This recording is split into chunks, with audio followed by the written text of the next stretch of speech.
There's something really intuitive about Ollie's drawings, and I think that a lot of it came from Freddie Moore. Now, Freddie Moore was the guy who really created the look of Disney animation.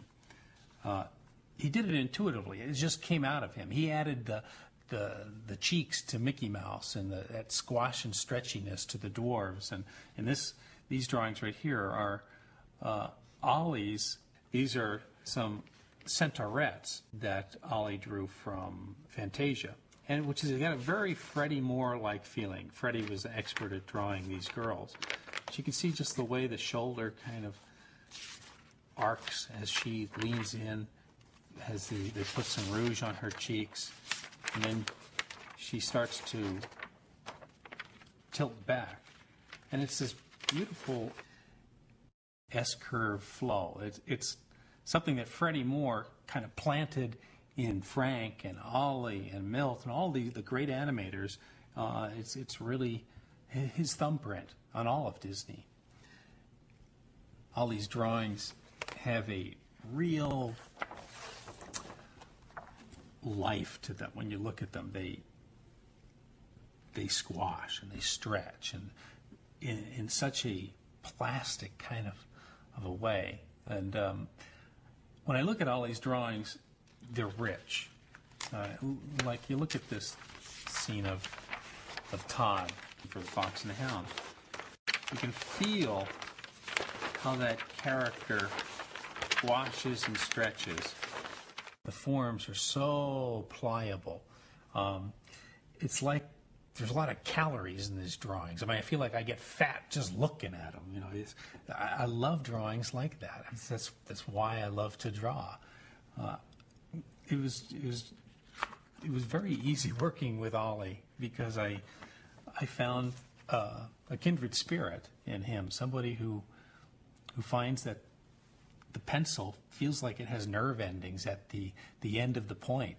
Ollie would say, look for the golden drawing and use your time around it. And you can see that in his scene of Smee. Now, here he's listening to Captain Hook, and he's drinking a bottle of some rum. And you see these are drawings that really sell the attitude. As soon as you see it, they kind of plant themselves on your mind. And every golden drawing is a setup for the next one. I mean, each drawing serves to strengthen the following one that's going to come. So he's going to stuff this bottle in there.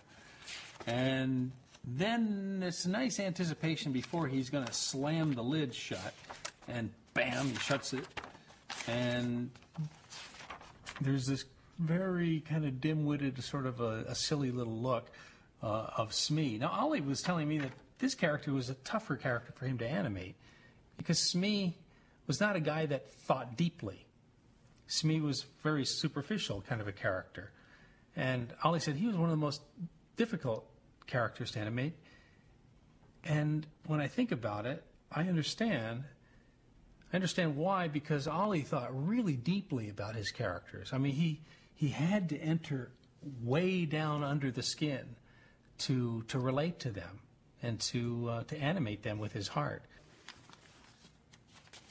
Crawling into the heart of a character. In this case here, Pinocchio is talking to the fairy. And Ollie does these little gestures that would only occur to you if you really felt the way Pinocchio feels. Like here he's kind of saying, I was going to go to school, and like a little kid, he's a little nervous. He's kind of nervous that he's telling somebody something that he knows that they don't really want to hear. He's about to say something. So it's this nervousness of his little finger kind of twirling in the cuff of his pants as he's talking. And it's just those little touches, those little things like that prove to you that this character is real. These drawings were up on Ollie's desk, remember, during Rescuers. I remember coming in, they were always sitting up above his drawing table, and they are so delicate, these little drawings of Penny. What a great observation of how it feels to be a little girl sitting on a bed with hugging her knees. And you look at this little thing here where Penny is kicking the sock off of her foot. You know, I know that as Ollie's drawing that, he's probably remembering himself as a little kid with a big long sock hanging off the end of his toes, and he's drawing it, relating to it. And you feel it. You believe it. What matters is your ability to really identify with the heart of your character, whether it's a little girl or whether it's a big bear. You know, he crawled into their skin and became that character.